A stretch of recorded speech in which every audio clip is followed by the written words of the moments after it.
Fala pessoal, sejam muito bem-vindos a mais um episódio do Endev Funciona. Eu sou o Doug e hoje a pergunta é direta. Será que toda empresa precisa de um SRE? Ou isso é só mais uma sigla hype que a galera curte jogar no LinkedIn? Spoiler, talvez você precise, mas talvez não. Pega o café e bora entender de onde veio esse tal de Site Reliability Engineer e se ele faz sentido no seu contexto. O que é o SRE? Sua cultura e sua responsabilidade. Bem, o termo nasceu no Google, lá por 2003, com uma proposta clara: colocar engenheiros de software para cuidar de sistemas em produção. O mantra era: o SRE é o que acontece quando você pede para um engenheiro de software cuidar da operação. Só que o papel vai muito além de suporte. Ele cria SLIs, SLOs, SLAs, automatiza tarefas repetitivas, os toils, monitora sistemas com foco em confiabilidade, constrói sistemas resilientes desde o deploy, participa de respostas a incidentes, trazendo agilidade nesses processos. Aqui vai um dado interessante. Em 2025, o mercado registrou um crescimento de 18,7% das vagas de SRE, segundo o DevOps Projects, um salário sênior bem atraentes. O cargo virou um desejo de muitos profissionais da área e empresas. Mas calma lá, nem toda empresa precisa de um SRE formal. Eu te explico por quê e trago um pouquinho do que é a cultura na prática. A base do trabalho SRE é criar sistemas confiáveis, com foco em prevenção e aprendizado. A cultura SRE tem alguns pilares. Pega o papel e a caneta e bora anotar. Blameless. O errar é humano. O foco é entender o sistema e o que permitiu o erro. SLIs e SLOs. No centro da operação, você monitora o que importa para o usuário. O Toil Reduction. Tudo que é repetitivo precisa ser automatizado. Por último, um dos mais importantes, o compartilhamento de responsabilidade. Confiabilidade não é só do time de Ops, é de todos. A frase clássica da cultura SRE é: SREs devem gastar no máximo 50% do tempo com operação manual.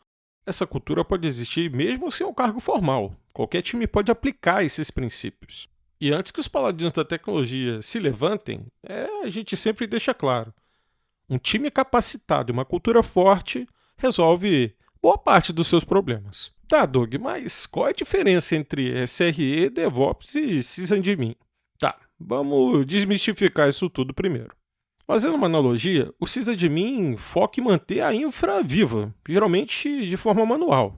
O DevOps colabora entre Dev e Ops, com foco na entrega contínua.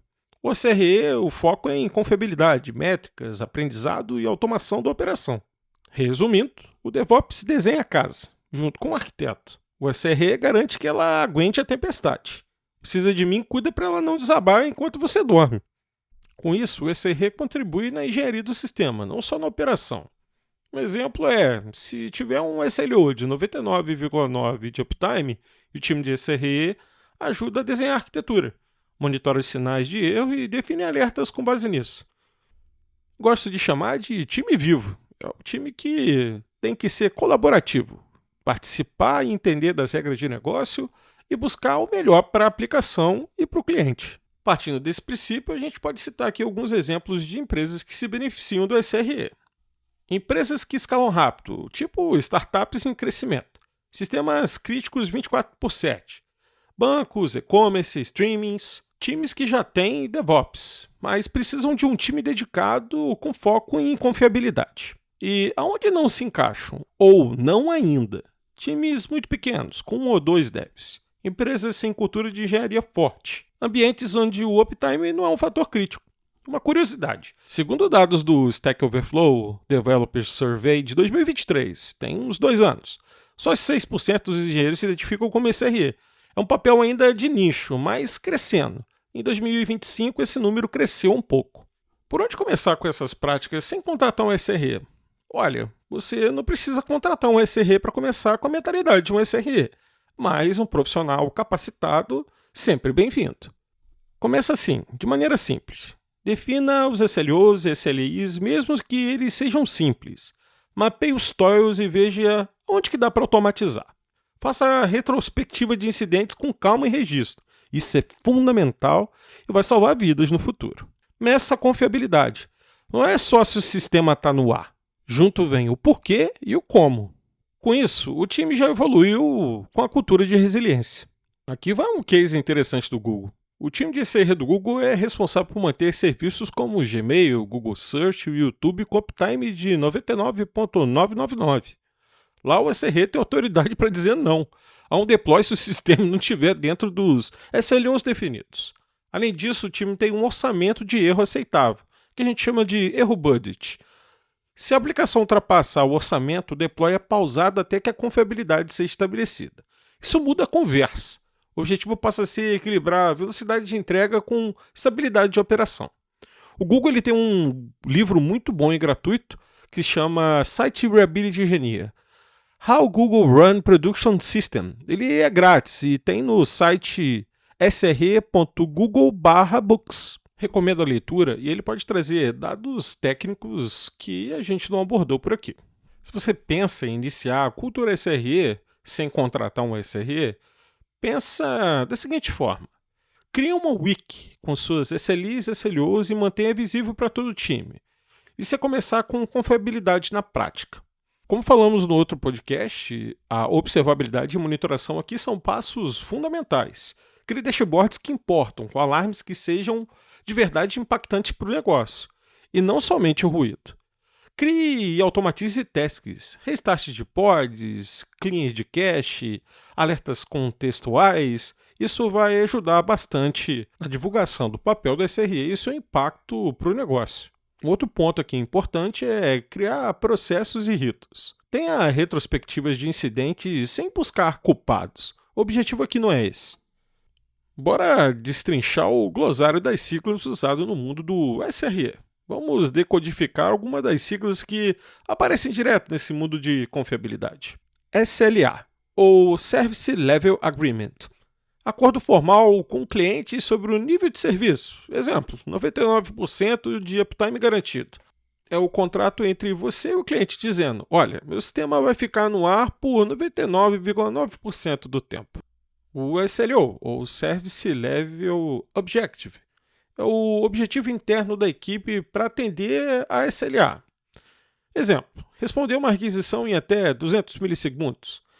É o alvo que você tenta acertar para cumprir o contrato da SLA. SLI, ou Service Level Indicator. Métrica mensurável, usada para avaliar se o SLO está dentro do cumprido. Um exemplo é a latência média. É mais ou menos o radar que mostra se você está dentro da velocidade combinada. MTTR, é o Mean Time to Recover. Tempo médio para recuperar o sistema após uma falha. Pensa que é o tempo que leva para você voltar a dirigir o teu carro depois que ele quebra. MTBF, Mean Time Between Failures. Tempo médio entre as falhas. A média de tempo que o carro roda sem dar problema de novo. O TOIL. TOIL é o trabalho repetitivo e manual, que não agrega valor direto ao cliente. É tipo apertar o parafuso todo dia sem pensar, quando dava para usar uma furadeira. Erro budget. Esse é um dos caras mais importantes. É a margem de erro aceitável para manter o equilíbrio entre inovação e estabilidade. É tipo o crédito que você tem antes de passar dos limites. Se você usou demais, fica de castigo sem poder fazer deploy. Agora falando sobre ferramentas, o time de SRE ou pessoas que estão executando a cultura SRE podem atuar com muitas ferramentas. Mas aqui vai um combo essencial. Para observabilidade, como já falamos, podemos usar o Prometheus mais o Grafana, eles são open source.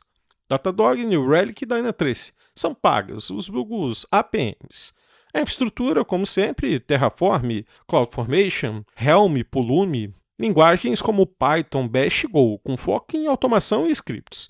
CI/CD com bom e velho Jenkins, o GitHub Action, GitLab CI, Argo CD e o Spinnaker. Começar simples já é um grande passo. O SRE tem que ser algo tangível e real, que faça sentido para o seu negócio. Se você ainda acha que SRE é só para Google e Netflix, talvez você esteja perdendo a chance de fazer seu sistema mais confiável, trazendo tanto a cultura quanto o profissional para dentro do jogo. Hoje falamos um pouquinho sobre o SRE e o impacto dele nas organizações. No próximo episódio do Endev Funciona, a gente continua essa conversa, mas agora falando sobre cultura tech, mas focada nos times ágeis. Scrum, Squads, cerimônias que fazem sentido e as que só viram reunião, papéis que funcionam e como tudo isso impacta na entrega real de valor. Valeu por escutar mais um episódio do Dev Funciona. Se curtiu, compartilha com a galera. Marca aquele dev que ainda reinicia o servidor na mão. E é claro, segue o podcast. Aqui é o Doug e, como sempre, Dev Funciona. Mas em produção, só com confiabilidade de verdade. Até a próxima, pessoal.